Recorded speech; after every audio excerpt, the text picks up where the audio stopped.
Hello, अस्सलाम वालेकुम। अस्सलाम वालेकुम सर। वालेकुम सलाम। वालेकुम सलाम। क्या हाल है? खैरियत से आप लोग सब? जी सर, अल्लाह का शुक्र। अच्छा, खैर आपको ईमेल तो सबको मिल गई होगी सही साहब की, या ऑनलाइन जी सर। की जो क्लासेस की एक प्रॉब्लम हमारे पास आ गई है। तो दुआ करें अल्लाह ताला से हालात बेहतर ही रहें। फ़िलहाल तो वैसे हमारा 1 वीक ही गया है यानी इंशाल्लाह ताला नेक्स्ट वीक हमारी क्लास होगी प्रॉपर, ठीक है ना?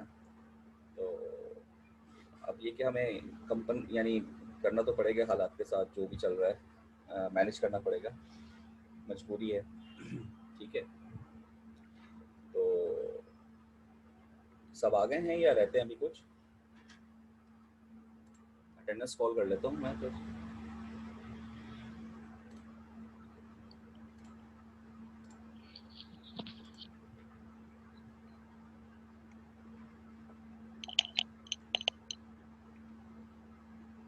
उमैर अब्बास नहीं है। Shahryar Hussain, Shahryar Javeria, present sir. Haseeb, present. Sunila, present sir. Ata, present. Sufiyan Anees, Sufiyan, Javeria आप ऑनलाइन जी हैं? सर। हाँ, जी सर। आप ज़रा मैसेज कर दिया आपने ग्रुप पर के सब लोग जल्दी से ज्वाइन कर लें। सर मैं कर देती हूँ। हाँ कर दें, और लिंक भी बता दें। वैसे तो मैंने भेजा हुआ है लेकिन कर दें, बोले जल्दी से आ जाए। Ahmed Daniyal, present sir. S Hamza, present sir. Taimur Zaman, present sir. Daniyal Qureshi, Daniyal, Maaz Akhtar, Arsalan Ahmed, present sir. Ahmed Shahzad, present sir. Wasif Maqsood, Wasif नहीं है। अब्दुल मोइस नहीं है। Abdul Mogni, present sir. Mogni Saturday की क्लास में क्यों नहीं आए थे? सर वो लेट उठा था, इतना लेट? 9:30 पे उठा था सर वो। तो तुम एलसी की लेने क्लास नहीं आए थे? हाँ सर वो यूनिवर्सिटी नहीं आया तो फिर इसलिए। चलो खैर। Muzammil Babar, present sir. उमर अतीक, उमर नहीं है। सऊद अहमद, हाँ ना। जमील दे अरे जमील अच्छा आवाज़ को बना दे यार। अहमद सिराज। माइक बंद कर दो। अच्छा खैर। उमर अतीक, सऊद अहमद नहीं है। चलिए, कोई रहा तो नहीं? औरंगजेब। अरे तुम ऑनलाइन में भी इसमें आए हुए हो चलो यस सर। अच्छा, स्टार्ट करें भाई? आप सब अटेंटिव हैं? वर्किंग स्टार्ट करें? जी सर। अच्छा, ऐसा है कि आप सब ना कैलकुलेटर और कॉपी वगैरह भाई, या ऑनलाइन का मतलब ये नहीं कि यार लेट की क्लास लेते रहो। बैठ जाओ कम से कम, और कॉपी पेंसिल और कैलकुलेटर ये रखो, क्योंकि हमने न्यूमेरिकल स्टार्ट करने हैं, ठीक है? तो थ्योरी का काम थोड़ा बहुत है, मैं देख लेता हूँ, और अगर ज़रूरत ना हुई तो हम स्किप कर देंगे, बाद में कर लेंगे। न्यूमेरिकल्स हम पहले कर लेते हैं, क्योंकि ऑनलाइन में न्यूमेरिकल आराम से हो जाएंगे इसलिए कैलकुलेटर सबके पास होना चाहिए, कॉपी पेंसिल सबके पास होना चाहिए, ठीक है? मैं शेयर कर रहा हूँ आपके साथ लेक्चर।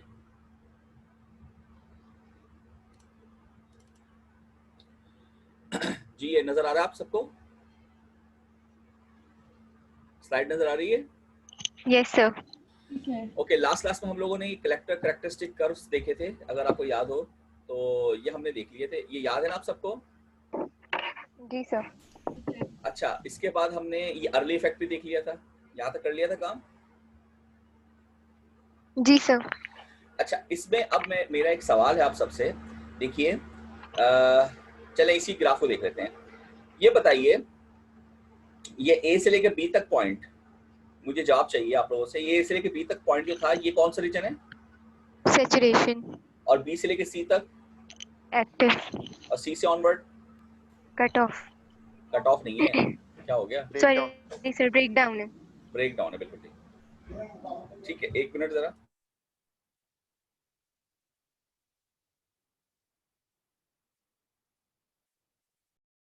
ओके तो ये जो रीजन है एक्टिव रीजन, इसका नाम मैंने कुछ और भी बताया था आपको, वो कोई याद है किसी को, कोई बता सकता है? Current source. नहीं नहीं नहीं नहीं, मैं कह रहा हूँ इस रीजन का नाम कुछ और बताया था, यानी इसको एक्टिव रीजन भी कहते हैं और इसको कोई और भी एक रीजन है वो भी मैंने बताया था, वो भी कहते हैं। वो रीजन याद है किसी को, यानी उसका नाम याद है? जी नहीं याद, चले मैं बता देता हूँ इसका नाम है लीनियर रीजन। ये लीनियर रीजन भी कहलाता है, लिख लीजिए इसको, ये लीनियर रीजन भी कहलाता है, ठीक है? हेलो, आवाज आ रही है? Yes sir. अच्छा, अब मेरा सवाल ये कि इसको हम लीनियर रीजन क्यों कहते हैं? क्या ये बी से सी तक जो एक्टिव रीजन है इसको हम लीनियर रीजन कह रहे हैं, तो क्यों कह रहे हैं, रीजन क्या है?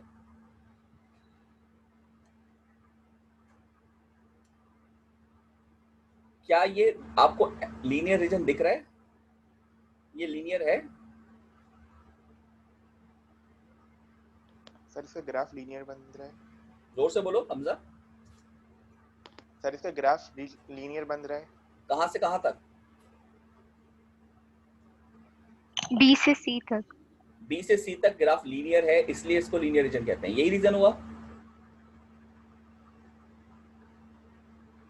जी यही हुआ रीजन। जी सर। अच्छा अच्छा, ये बताएं क्लास में से कोई ऐसा स्टूडेंट है जो इससे डिसएग्री कर रहा हो,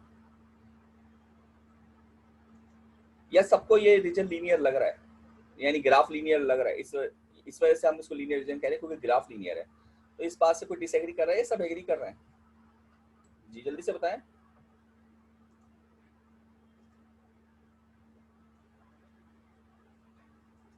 हेलो मोगनी? जी सर। सवाल सुना आपने मेरा? जी जी। क्या जवाब है इसका? बी से सी सर तक आपको ग्राफ लीनियर लग रहा है क्या? जी लीनियर है। इसी वजह से इसको लीनियर रीजन कह रहे हैं, ऐसे ही है ना? शायद सर मैं पिछली क्लास में आया नहीं था। नहीं नहीं, पिछली क्लास की कोई बात नहीं है, ये तो अभी इसी क्लास का सवाल है कि ये वाली जगह अगर लीनियर है, यानी ग्राफ लीनियर है, तो हम इसको लीनियर रीजन कह देंगे। तो ये लीनियर है या नहीं, मैं तो ये पूछ रहा हूँ, इसका पिछली से ये लीनियर है, ये तो लीनियर है। अच्छा चलें अब आप सब क्लास ये जरा ये बात सुन लें, मैं इसलिए सवाल पूछा था, मैं पता कर लूँ कि ये प्रॉब्लम है कि नहीं। भाई ये जो जगह है ना, ये सबसे बड़ी नॉन लीनियर है इस ग्राफ में। आप लोगों को लीनियर का पता नहीं, कॉन्सेप्ट नहीं है या भूल गए। लीनियर रीजन इसको कहते हैं, ये लीनियर ग्राफ है। लीनियर कहते हैं कि जब आपका एक्स और वाई प्रोपोर्शनली बढ़ रहा हो, दिस इज कॉल्ड लीनियर, ये लीनियर रिलेशनशिप है। और अगर मैं इसको कह दूं कि ये वाला ग्राफ क्या है, तो ये नॉन लीनियर है, क्योंकि इसमें आपका कोई रिलेशनशिप लीनियर आ ही नहीं रहा, एक चीज बढ़ रही है दूसरी जीरो है, तो ये लीनियर कहां से हो गया? ये तो नॉन लीनियर है। लीनियर तो ये है, ये तो मेरे ख्याल से लोअर क्लासेस में आपने देखा होगा ना। आप कहते नहीं कि जब कोई चीज डायरेक्टली प्रोपोर्शनल होती है तो वो लीनियरली डिपेंड कर रही होती है। इट मींस कि एक चीज बढ़ती है तो उसके इफेक्ट में दूसरी चीज बढ़ती है, दिस इज कॉल्ड लीनियर। तो ये ग्राफ हुआ ना लीनियर, ये थोड़ी हुआ लीनियर। बात समझ में आ रही है आप लोगों को?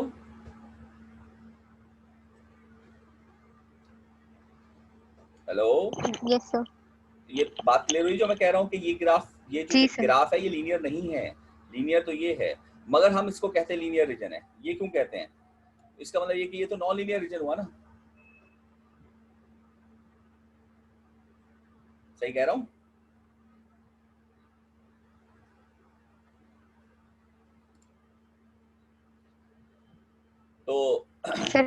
आप ये दोबारा रिपीट कीजिएगा, आपने जो कहा था। मैंने कहा कि ये एक्टिव रीजन का दूसरा नाम है लीनियर रीजन, ठीक है। जी। मगर ये जो ग्राफ है बी से सी तक, ये नॉन लीनियर है। लीनियर ग्राफ ए से बी है। तो अगर इस ग्राफ को देखा जाए तो ये बात समझ में नहीं आती कि जब ग्राफ नॉन लीनियर है तो उसको लीनियर रीजन क्यों कह रहे हैं। ऐसे ही है ना बात? जी सर। हाँ, तो अब जरा ये बात ध्यान में रखिएगा, इसका जवाब मैं थोड़ी देर में दूंगा आपको। आखिरी हमारे इस लेक्चर की, यानी इस वाले ये जो स्लाइड्स चल रही है, आखिरी स्लाइड में उसका आंसर है। जी अहमद शहजाद कुछ कह रहे हो? ओके, इसके आखिरी स्लाइड में इसका आंसर है, ठीक है, कि इसको लीनियर क्यों कहते हैं, वो हम अभी जरा थोड़ी देर में देखते हैं। आइए जरा आगे चलते हैं। ये सवाल ध्यान में रखिएगा, ये हमने यहाँ तक स्लाइड कर ली थी। ये पहला न्यूमेरिकल आता है हमारा, पढ़िए जरा क्या कह रहे हैं। पढ़िए क्या कह रहे हैं। Determine whether or not the transistor in figure 416 is in saturation. ठीक है, वो पूछ रहा है कि बताइए कि क्या ये जो ट्रांजिस्टर इसमें दिख रहा है जिसका बीटा 50 बताया है, क्या वो सैचुरेशन में है या नहीं। इसको कैसे सॉल्व करेंगे? इसके सॉल्व करने के दो तरीके हैं। एक तरीका जनरल मेथड है जो कि हर जगह इस्तेमाल हो सकता है, और एक तरीका इसका स्पेसिफिक मेथड है जो कि सिर्फ इस सवाल के लिए इस्तेमाल होगा, हर जगह वो शायद इस्तेमाल ना हो सके। तो बुक वाले ने जो किया हुआ है तरीका, वो किया है स्पेसिफिक मेथड, यानी कि जो सिर्फ इस क्वेश्चन के लिए तो सही है, जरूरी नहीं कि हर क्वेश्चन में इस्तेमाल हो सके।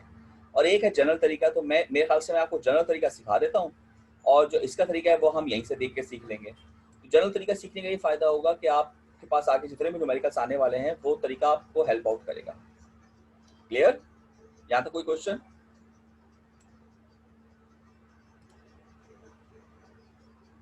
भाई जवाब दे दो यार। क्लियर नो है? सर।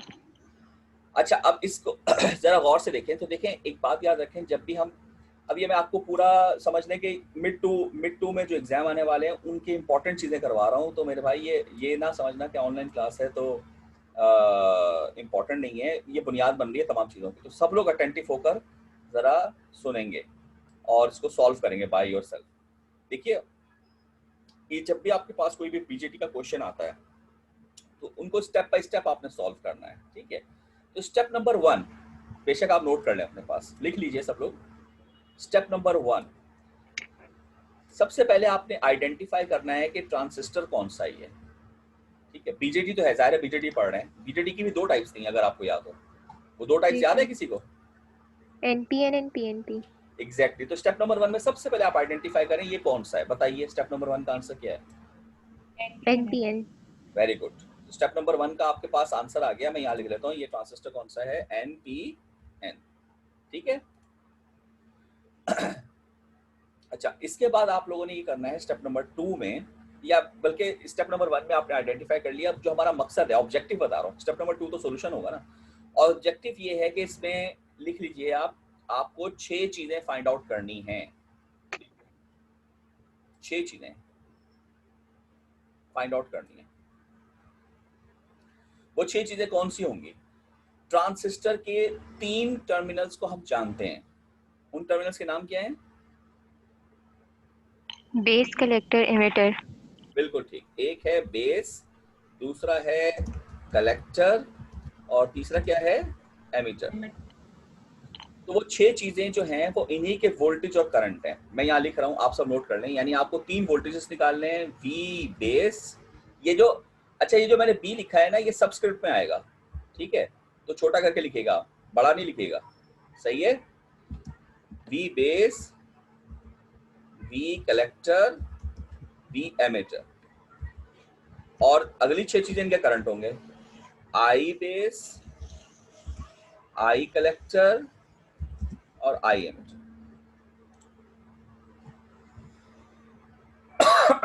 नोट कर लिया? Yes sir. तो ये 6 चीजें हैं जो आपको फाइंड आउट करनी होंगी। तो ये मैं जनरल मेथड सिखा रहा हूँ बेसिकली, इसलिए मैं इतना लंबा खींच रहा हूँ, ताकि आपको एक दफा मैं सारी चीजें बताऊं तो आगे जितने भी क्वेश्चंस करेंगे आपको आसानी हो जाए। अब स्टेप नंबर 2 लिखिए, यानी ये तो आपका ऑब्जेक्टिव हो गया, ठीक है। स्टेप नंबर 1 में आपने क्या लिखा था? आइडेंटिफाई करना है। और स्टेप नंबर 2 में आप क्या करेंगे? अच्छा, इनको आप मेंशन भी कर लें। इनको आप मेंशन भी कर लें। मेंशन क्या करेंगे कि मिसाल के तौर पर आप ये कहें कि ये जगह, बताएं इस जगह का नाम क्या है, बताइए। तो इसका ये एमिटर है, हाँ, तो ये नोड का कौन क्या वोल्टेज होगा, बी एमिटर होगा। 0 होगा ये वोल्टेज। इस नोड का क्या वोल्टेज होगा, बी कलेक्टर होगा, बताइए। जी सर। और इस नोड का क्या वोल्टेज होगा, VB। बी बेस होगा। ठीक है, ये लिख लीजिए। अच्छा, और करंट को अगर हम मेंशन करें तो ये वाला करंट, ये कौन सा करंट होगा बताइए। ये IB होगा। लिखें आईबी लिखें। ये वाला करंट बताइए। ये IC होगा। वेरी गुड, लिखिए। और ये वाला करंट बताइए। ये IE होगा। लिखिए। अच्छा, मैं लिख नहीं रहा हूँ, आपको मैंने बता दिया तो आप खुद ही लिख लेंगे ना, अपने पास आप लोग लिख लें। सर्किट चाहे तो बल्कि बना लिया होगा आपने, बनाना चाहिए सर्किट ये, ताकि आप उस पर लिख सकें। यहाँ तक क्लियर है बात सबको? जी सर। तो इसको स्टेप नंबर 2 कर लें। स्टेप नंबर 1 था identify the transistor, step number 2 है कि इनको लेबल कर दें, यानी VB VC VE IB IC IE, ये 6 चीजें आप मेंशन करते हैं ताकि आपको सॉल्व करते वक्त ना फिर प्रॉब्लम ना हो आपको, यार आराम से इसको देखते हुए हम सॉल्व कर लेंगे। ये स्टेप नंबर 2 हो गया। ठीक है, क्लियर? स्टेप नंबर 3 लिखिए।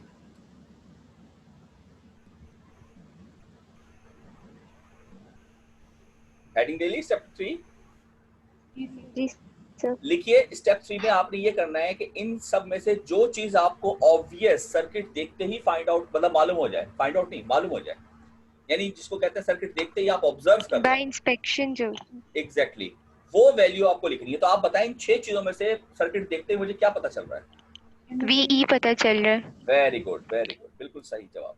तो पहली चीज आपको पता चल रही है VE, मैं यहाँ लिख रहा हूँ VE क्या है, 0 वोल्ट। तो ये एक चीज पता चल गई। इसको हम 6 चीजें अगर हमें निकालनी तो इसको हम क्या कर लें, बॉक्स कर लेते हैं। एक चीज निकल आई, ठीक है, 6 चीजें निकालनी थी ना, एक आ गई। यहाँ तक क्लियर बात? जी सर। दूसरी बात, अब चाहे तो आप इसको, अब सॉल्यूशन स्टार्ट हो गया स्टेप 3 के बाद। अब और ऑब्वियस, तो स्टेप 3 में सब ऑब्वियस लिखना था, तो एक ही ऑब्वियस है ना 6 में से, 5 तो नॉन है ना, नॉन ऑब्वियस है। ठीक है। अच्छा, अब ये करना है कि आपने इसको ये देखना है कि ट्रांजिस्टर आपको कट ऑफ में तो नहीं लग रहा, क्योंकि कट ऑफ में लग रहा है तो बात ही खत्म। तो अगर गौर करें ये NPN है और ये जो नीचे, अच्छा आपको पता है ना जंक्शन कौन सा इंपॉर्टेंट होता है? जी। ये वाला एमिटर इम्पोर्टेंट होता है। ये वाला होता है ना, जहां मैंने लिख दिया एमिटर बेस जंक्शन, यही वाला है ना। जी सर। तो इसमें अगर आप देखें तो ये वाला जो NPN यानी P जो है वो +3 की तरफ जा रहा है और ये 0, तो ये ऑन है। ये बात पता चल रही है? बताइए। सही, दोबारा बताइएगा। स्टेप नंबर 4 में हमने ये फैसला किया डिवाइस इज ऑन। भाई देखो ये P है ना बेस, जी सर। ये N है। N कहां पर है? ग्राउंड पे। और P कहां पर है? बाइस हुआ है ना प्लस की तरफ, जी। तो लाजमी से बात ये ऑन होगा। यानी अगर 0.7 चाहिए तो ये 2.3 ये खा लेगा, 0.7 आगे चला जाएगा, जैसे मैंने बताया था आपको। सही है? जी सर। तो ये ऑन है इसका मतलब, सही है। तो ये था स्टेप नंबर 3 और ये हमारा है स्टेप नंबर 4, जिसमें हमने ये पता कर लिया कि डिवाइस ऑन है। सही है, यहाँ तक क्लियर सबको? जी सर। अच्छा, जब हमें ये पता चल जाता है कि ऑन है तो साथ में स्टेप नंबर 4 का ही मतलब ये रिजल्ट है कि अगर ऑन है तो फिर हम ये कह सकते हैं, आप सब बताएं मुझे, सॉरी ये बताएं, ये कह सकता हूं मैं?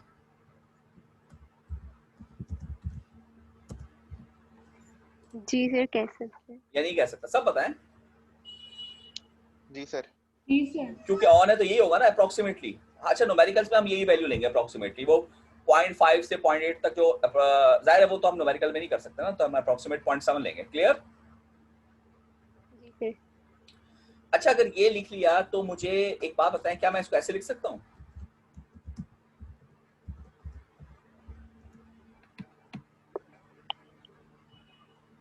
बताएं। जी सर, लिख सकते हैं। जी सर। तो मैं अगर इसकी वैल्यू सब्स्टिट्यूट कर दूं? नहीं सर, नहीं, ये तो VB तो हमारा 3 वोल्ट है ना, रजिस्टर भी है। हाँ ये बताइए क्या ये मैंने वर्किंग सही की या नहीं की? आप मैथमेटिकल वर्किंग देखें, बाकी छोड़ें। क्या ये कर सकता हूँ क्या नहीं? बताओ। VBE जो है उसको VB जी माइनस VE सही लिख कर सकते हैं, सकते हैं। और V में 0 जी रहेगा, सही कर सकते हैं। तो VB भी मालूम हो गया, यानी हमें दो चीजें मालूम हो गई। जी सर। तो दो चीजों में पहली चीज मैंने टिक किया, दूसरी चीज को मैंने टिक कर दिया, दो चीजें फाइंड आउट हो गई। क्लियर? जी सर। अच्छा, अब VB निकल आया तो मैं IB निकाल सकता हूँ ओहम्स लॉ लगा के इस RB पे। देखो LCA में जो इस्तेमाल अभी हम करने जा रहे हैं वो सिर्फ और सिर्फ ये वोल्टेज इस्तेमाल किया हमने LCA की, और ओहम्स लॉ। तो हम नॉर्मल चीजें ही इस्तेमाल करते हैं, इसके अलावा तो हम कुछ कर ही नहीं रहे। तो ओहम्स लॉ बताएं, मैं यहाँ लिख रहा हूँ। क्या ओहम्स लॉ? ये होगा IB बराबर है, ब्रैकेट में आएगा जहां से आ रहा है, कहां से आ रहा है, 3 से आ रहा है, जी सर। और कहां जा रहा है, VB। जी सर। VB की वैल्यू कितनी है? 0.7। 0.7। चले मैं VB लिख देता हूँ, बल्कि यहाँ पर भी 3 के हटा के मैं VBB लिख देता हूँ, ताकि आप लोग एक दफा वेरिएबल में लिख लें। डिवाइड बाय RB, ये फार्मूला सही लिखा? जी सर। अब जरा इसकी वैल्यूज डाल देते हैं हम। तो वैल्यूज क्या होंगी? 3 ऊपर से देखें उसकी है 0.7 VB की। अच्छा VB 0.7 है, जरूरी नहीं कि VB हमेशा 0.7 हो, याद रखना है बात। VB कुछ भी हो सकता है, हम सिर्फ सॉल्व कर रहे हैं। देखो सॉल्यूशन जो होता है ना वो अपने तरीके से सॉल्व किया जाता है, जैसे LCA में होता है, rule by rule, step by step. ठीक है, तो रट्टा नहीं लगाना कि VB हमेशा 0.7 होगा। VB 50 वोल्ट भी हो सकता है, मुझे नहीं पता क्या होगा, वो सर्किट देख के बताऊंगा मैं। समझ में आ गई बात? ठीक है, तो ये कितना आएगा? 0.23 मिली एम्पेयर। Very good. ये तो क्या मैं इसको बॉक्स कर सकता हूँ, जी सर। और क्या मैं इस पर टिक लगा सकता हूँ? 3 चीजें निकाल आई। जी सर। अच्छा, अब क्या करूं? अब मुझे बाकी चीजें निकालनी है। तो आपके पास रिलेशनशिप्स 2 मौजूद थे, अगर आपको याद हो तो मैंने आपको पढ़ाया था। ये मैं ऊपर लिख रहा हूँ। एक रिलेशनशिप तो ये था, याद है? ये रिलेशनशिप जी याद है? सर। मैंने कहा था ये हर सूरत वैलिड रहेगा हमेशा, याद है? Yes sir. मगर यहाँ एक करंट है, तो ये तो अभी इस्तेमाल नहीं कर सकता, नहीं कर सकता ना। नहीं सर नहीं कर सकते, और दूसरा रिलेशनशिप ये लेकिन था, हाँ सर नहीं कर। दूसरा रिलेशनशिप ये था, बीटा IB। ये मैं बीटा बीटा ऐसे लिख दिया, कोई प्रॉब्लम तो नहीं? नहीं सर, सर इससे IC निकल जाएगा फिर बीटा की लेकिन डिफॉल्ट सबर वैल्यू सबर लेकर। सबर सबर, रुको जरा, सबर तो करो। देखो ये जो फार्मूला है ना एमीटर करंट वाला, ये तो हर जगह वैलिड है, मगर ये जो बीटा वाला फार्मूला है, आप याद करें मैंने आपको बताया था, सिर्फ एक्टिव मोड वैलिड है। याद आया या नहीं याद आया? हाँ सर याद आ गया। सब लोग याद करें, मैंने आपको बताया था एक्टिव मोड के अंदर देखो करंट कलेक्टर का बेस पर इस तरह से डिपेंड करके ऊपर जा रहा है। जो सैचुरेशन मोड था वहां पर डिपेंड नहीं कर रहा, यानी वहां पर रैंडम वैल्यूज बढ़ रही हैं, यहाँ पर बढ़ रही थी स्ट्रेट लाइंस में। याद, वो ग्राफ याद है? यानी कुछ ऐसा था ना, ये देखें, एक ग्राफ यूं गया, फिर यूं, दूसरा यूं जा रहा है, तीसरा यूं जा रहा है, चौथा यूं जा रहा है। तो यहाँ पर बीटा का रिलेशनशिप एग्जिस्ट कर रहा है, सब एक जैसे थे, मगर यहाँ पर बीटा का रिलेशनशिप बिल्कुल एक जैसा नहीं है, अजीब रैंडम सा है ये।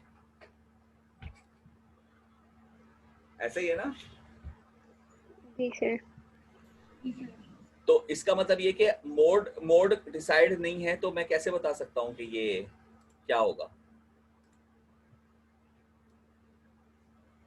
सर पहले मोड डिसाइड करेंगे ना। तो मोड कैसे डिसाइड करूँ? सर हमारा जो है ना, ये वाला जो एमिटर जो है वो ऑन है, यानी फॉरवर्ड बायस है, और हमारा जो कलेक्टर पर है वो रिवर्स हो रहा है। नहीं पता चलेगा ना ऐसे, देखने से थोड़ी पता चलेगा। आपको करेक्टर वोल्टेज मालूम है क्या? यहाँ पे डब्बे में देखो, हमें 3 चीजें मालूम हुई ना, एक नहीं डब्बे सर में हमें, जी करेक्टर कलेक्टर वोल्टेज हमें मालूम। जी नहीं जी। मालूम ना। तो फिर एक काम करेंगे हम, यहाँ पर जब हमें मालूम नहीं तो हम एज्यूम करेंगे, और फिर एंड में चेक करेंगे। ठीक है, तो लिखिए एज्यूम। क्या एज्यूम कर रहा हूँ मैं? हाँ एक्टिव मोड। हाँ, एक्टिव मोड है जी सर। एक्टिव मोड, हमेशा एक्टिव मोड ही एज्यूम किया जाएगा, एक्टिव मोड। ठीक है, ये मैंने एज्यूम कर लिया। एग्री? जी सर। सर इसका आई जीरो नहीं होगा? सॉरी, कौन बोल रहा है? एमिटर करंट जीरो नहीं होगा इसका? Emitter current is the sum of base plus collector. जब बेस करंट यहाँ पे हम निकाल चुके हैं, तो अगर कलेक्टर करंट जीरो भी हो तो एमिटर करंट जीरो कैसे हो सकता है? आता सर मगर डायग्राम के हिसाब से तो जीरो हो रहा है ना? डायग्राम के हिसाब से वोल्टेज जीरो हो रहा है, करंट जीरो नहीं हो रहा था। अच्छा सही। आप देखें, वोल्टेज की नोड ग्राउंडेड है, करंट थोड़ी जीरो हो रहा है। करंट का कैसे कह सकते हो आप? करंट तो सारा जाते ही ग्राउंड में अंदर है ना? क्लियर हो गई बात? चले आगे चलते हैं। अच्छा, एक्टिव मोड अगर मैं एज्यूम करूंगा तो एज्यूम करते हैं फौरन क्या इस्तेमाल करूंगा बताएं? क्या मैं फौरन ये इस्तेमाल कर सकता हूँ ना? वो बीटा आई भी इस्तेमाल कर लेंगे। वेरी गुड, बीटा इंटू आई बी। बताइए, अब कैलकुलेटर आपके पास है, मेरे पास नहीं है, जल्दी से बताएं। बीटा 50 दिया हुआ है और आई भी आपने निकाल लिया है।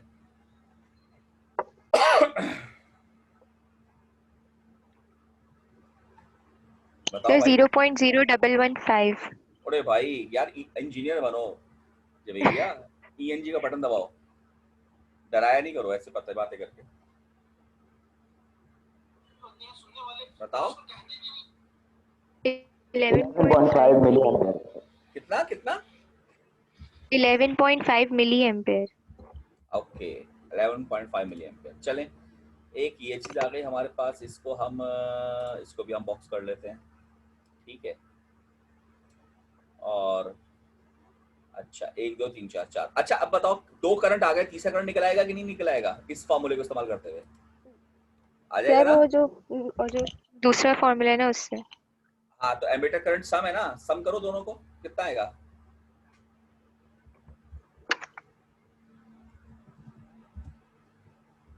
है 11.73 मिली एम्पेयर। ठीक है, अब बताएं क्या रह गया? 1 2 3 4 5 चीज आ गई, सिर्फ कलेक्टर वोल्टेज रह गया। सर वीसी रह गया सर। ओके, तो बीसी निकालने के लिए मैं इस आरसी पर ओम्स लॉ लगा दूं। देखो एलसीएम में फिर ओम्स लॉ, सिर्फ ओम्स लॉ से मैं आगे ही नहीं बढ़ रहा हूँ यार। तुम देखो मैं कितना शरीफ आदमी हूँ, ओम्स लॉ से आगे नहीं जा रहा हूँ आप लोगों के। अच्छा एक बात बताऊं, इसमें एक तरीका और भी है कि इसमें ना फार्मूले बना के लोग याद करते हैं। जैसे कलेक्टर वोल्टेज का एक फार्मूला बनाते हैं वीसीसी माइनस आईसीआर से। मतलब मैं कभी भी फार्मूला बनाने को ना मैं खुद बनाता हूँ ना अपने स्टूडेंट को कहता हूँ यार कोई फार्मूले की जरूरत नहीं, सिर्फ ओम्स का इस्तेमाल करें आप, ठीक है ना? तो कोई फार्मूला रटने की, क्योंकि फार्मूले कभी कभी चेंज भी हो जाते हैं, तो सिर्फ और सिर्फ आप क्या इस्तेमाल करें? Ohm's law. तो अगर मैं यहाँ पे ओम्स लॉ लगाऊंगा तो आप मुझे बताएं ओम्स लॉ क्या ये होगा कि नहीं होगा? आईसी बराबर है, जहां से आ रहा है, कहां से आ रहा है? तो ये VCC minus VC upon RC होगा। बिल्कुल ठीक, तो आपने खुद ही बता दिया, यही होगा ना। अब अगर मुझे इसमें से वीसी निकालना है तो वीसी का क्या क्या बनेगा रिलेशनशिप?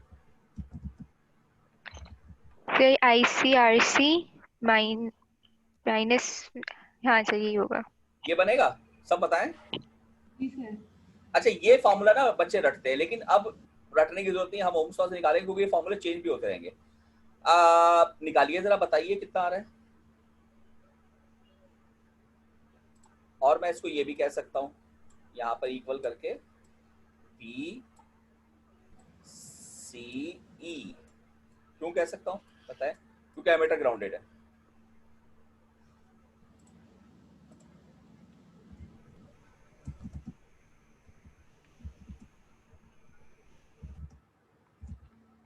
ये इसलिए। जी वीसी कितना आ रहा है?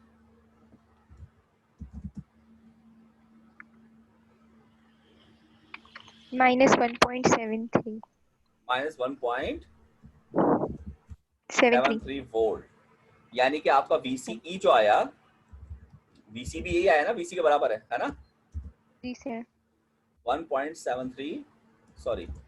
अब आप एक बात बताएं, क्या नतीजा निकला? सर क्या निकला बताओ? सर VB जो है वो VC से बड़ा है ना? अरे यार तुम नतीजे गलत निकाल रही हो। मैंने लास्ट क्लास में आप लोगों को कंडीशन दिखवाई थी सैचुरेशन और एक्टिव की, अगर आपको याद हो तो। एक्टिव मोड की कंडीशन थी कि एक्टिव मोड जो है वो 0.2 से बड़ा होगा VCE, याद आया? हाँ सर। तो ये तो जी 0 सर। से भी छोटा आ गया। इट मींस ये हम जो अजम्पशन ली है वो गलत है, एक्टिव मोड है ही नहीं है भाई। एक्टिव मोड की क्या कंडीशन थी अगर आप बताएं, लास्ट क्लास में लिखाई थी ना मैंने, जरा वो निकालें सब लोग। जी सर, क्या लिखवाई थी ये आपने। ये कंडीशन थी कि नहीं थी, आप बताएं सब लोग। जी सर। सर VC 0.2 से बड़ा होना चाहिए ये किसकी कंडीशन थी, एक्टिव की थी कि नहीं एक्टिव थी? मोड में। ये थी ना? जी सर, ये एक्टिव की थी। जी तो सर। क्या ये वैलिड आ रही है? जी सर। No sir. वैलिड नहीं नहीं आ सर। रही ना, तो इसका मतलब ये मोड गलत साबित हुआ। ये फिर असल में मोड कौन सा है? सैचुरेशन। सैचुरेशन। एग्जैक्टली, ये है सैचुरेशन मोड। तो यहाँ पर हमने आकर फैसला ले लिया, दिस इज सैचुरेशन। देखा, खुद ब खुद पता चला हमें। यानी जब भी हम गलत लेंगे इस तरह की कोई चीज, तो हमें यानी खुद ब खुद मालूम हो जाएगा, हमें परेशान होने की जरूरत नहीं है। ये हमारा नतीजा निकला, सैचुरेशन मोड। अच्छा, एक तो इसका भी आंसर आ गया, इसने यही पूछा था ना। जी सर। इसने बस इतना ही पूछा था, डिटरमिन वेदर और नॉट द ट्रांजिस्टर, तो वो हमने बता दिया। तो अगर मैं यहाँ पर भी छोड़ दूं तो मेरे इस सवाल में तो नंबर पूरे हैं। हालांकि ये डाटा इस्तेमाल नहीं हुआ, डाटा यूं कह लो कि ये इस्तेमाल हो गया, ये वाली जो चीज है ना, ये इसकी जगह इस्तेमाल हो गई है ना। जी सर। तो ये तो वैसे भी एज्यूम कर, मतलब बताने की जरूरत नहीं ना बुक वाले को। ये तो हमने कहा था, मैंने आपको कहा था कि आप याद करेंगे, ये वाली वैल्यू सबको पता होनी चाहिए। तो ये डायरेक्ट मेथड के लिए। खैर यहाँ पर हमारा हो गया सॉल्व। लेकिन अगर बच्चा ये कह के सर लेकिन वैल्यूज तो गलत आई, तो आप बताएं गलत कौन कौन सी आई है। देखो मैं क्रॉस कर रहा हूँ। जब से हमने एज्यूम किया था एक्टिव मोड, इसका मतलब ये आईसी गलत निकाला है, फिर हमने गलत निकाला है ना। आई भी गलत है। फिर इसके नतीजे में आई भी गलत है, फिर इसके नतीजे में वीसी भी गलत निकाला, ऐसे ही है। जी सर। तो अब हम डायरेक्टली सॉल्व कर लेते हैं इसको। यानी जरूरत तो नहीं है, सवाल तो सॉल्व हो गया, मगर वैसे ही आपकी उसके लिए यानी प्रॉब्लम दूर हो। तो भाई अब एक्टिव मोड इस्तेमाल नहीं कर सकते, ये सब हमने सही निकाले हैं। तो एक काम करें आप, हमें ये पता चल रहा है कि अगर ये सैचुरेशन में है तो एक बात कंफर्म हो जाएगी सैचुरेशन की वजह से कि ये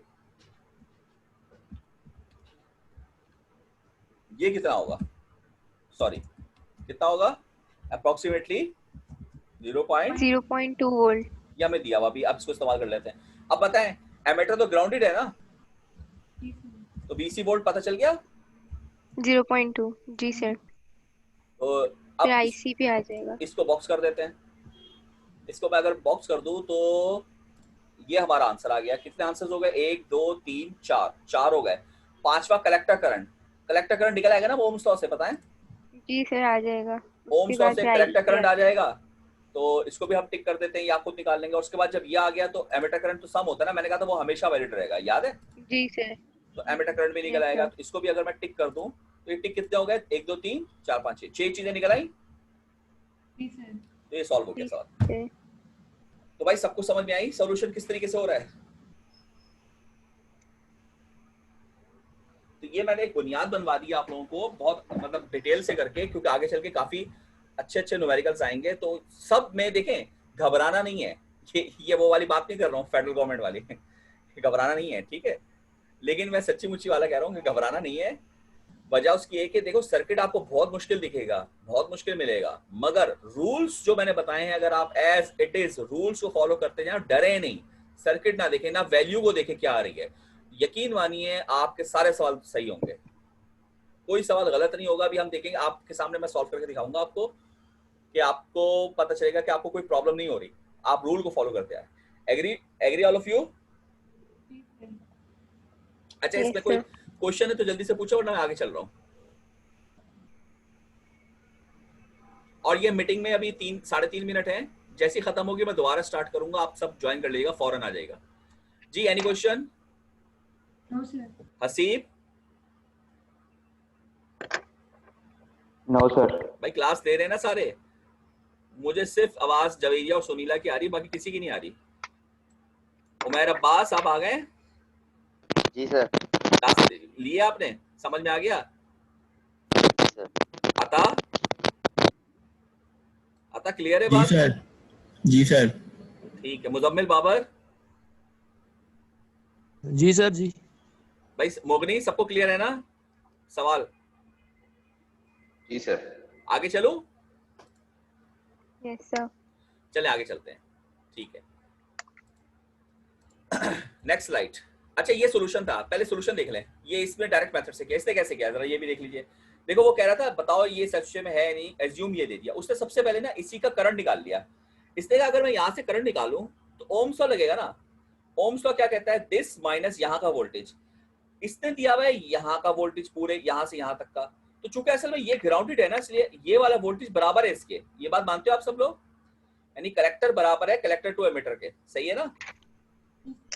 तो उसने कहा कि अगर मैं एज्यूम कर लूं सैचुरेशन में तो डायरेक्ट यहाँ का करंट निकाल लेता हूँ। उसने ये आई सेट निकाल लिया सबसे पहले। ये देखें आईसी सेट कैसे निकाला, VCC minus VC set upon RC, यानी ओम्स लॉ लगाया इसके ऊपर। इसने यहाँ से जो करंट निकाला फिर उसने उसका नाम दे दिया, चूंकि ये सेट है तो उसने इसका भी नाम दे दिया सेट। तो सैचुरेशन करंट कितना आ गया ये निकालने के बाद 9.8 मिली एम्प्स, ठीक है जी सर। उसके बाद वो कह रहा है now see if IB is large enough to produce IC set. वो कह रहा है चलो आईबी देखते हैं कि ये इतना है कि वो निकाल ले या नहीं। आईबी निकालने का तरीका वही है जो हमने किया था। उसने कहा था एमिटर ग्राउंडेड है तो 0 और बेस यहाँ पर है तो वीबी होता है 0.7, एमिटर ग्राउंडेड है तो यानी वीबी भी 0.7 होगा। तो उसने यहाँ से ओम्स लॉ लगाया और देखे इससे करंट वही निकाला होगा जो हमने निकाला था 0.23 मिली एम्प्स। हमने यही निकाला था ना, जी सर। तो ये निकाल लिया उसने उसी तरीके से। अब उसने कहा कि ये आईबी है, अगर मैं इस पे ये बीटा वाला फार्मूला लगाता हूं तो आईसी वैल्यू कितनी आनी चाहिए बताएं। 11.5 मिली एम्पीयर। 11.5 milli ampere. जबकि वो कह रहा है कि सैचुरेट 9.8 मिली एम्पेयर अगर करंट हो जाएगा ना कलेक्टर का तो ऑलरेडी ट्रांजिस्टर सैचुरेशन में चला जाएगा। तो वो ये कह रहा है कि अगर एक्टिव मोड को मैं, ये बीटा तो एक्टिव के लिए होता है ना, तो अगर मैं एक्टिव मोड का एज्यूम करके निकाल रहा हूँ तो करंट सैचुरेशन से भी ज्यादा आ रहा है, यानी कि सैचुरेट ऑलरेडी पहले हो चुका है। इसका मतलब ये एक्टिव में हो ही नहीं सकता। This shows that with the specified beta the base current is capable of producing an IC greater than IC set। देखिए ये IC जो आ रहा है वो greater than IC set है, यानी ये बीटा इस काबिल है कि वो इतना करंट पैदा कर सकता है। therefore the transistor is saturated and the collector current value of 11.5 milliampere is never reached। क्योंकि जब एक दफा वो सैचुरेट कर जाएगा यानी इस करंट पे सैचुरेट कर जाएगा तो करंट मजीद बढ़ेगा ही नहीं, तो वो यहाँ कैसे जा सकता है, तो ये करंट आगे जाएगा ही नहीं। तो ये करंट कभी भी नहीं आ सकता। इसका मतलब एक्टिव मोड ये नहीं है, ये बीटा वाली वैल्यू इस्तेमाल नहीं हो सकती। It means it is saturated. वो कह रहा है if you further increase IB the collector current remains at its saturation value that is 9.8। तो वो कह रहा है कि अगर मजीद भी मैं आईबी को बढ़ा दूंगा, कलेक्टर करंट सैचुरेट कर चुका है तो इससे ऊपर नहीं जाएगा। तो उसने सैचुरेटेड करंट निकाला और आईबी